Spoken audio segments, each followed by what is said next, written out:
বাহ, কাকা দি হিসাব করতেছ, কোনান যাবে নি? হ্যাঁ খানাটা পাত্রী দেখবার যাম। তুমি পাত্রী দেখবার যাবে?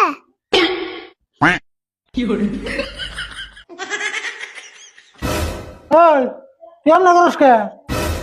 না, দিহি বেলা আজকে কোন মূর্তি কে উঠছে? তুই যেমন করে কত সব না জানি আর কোনদিন পাত্রী দেখবার যাই নাই। না গেছ, কিন্তু ইচ্ছে করে তো আর যাও না, গাড়ি ধরে পাড়ান লাগছে। দেই রে বসাল বাদ দে, তোর যাই না আনবার দিলাম আন্ডা দে।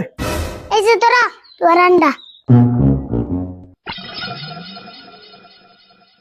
1 2 3 4 5 6 7 8 কে রে 100 রান্না আনবার দিলাম, মাত্র 8টা আন্ডা দিছে কে? এত কম দিছে গান্ডা। কি যে মুরগির বন শোল ভালো না। দেই রে বসাল গুলো পারবি না।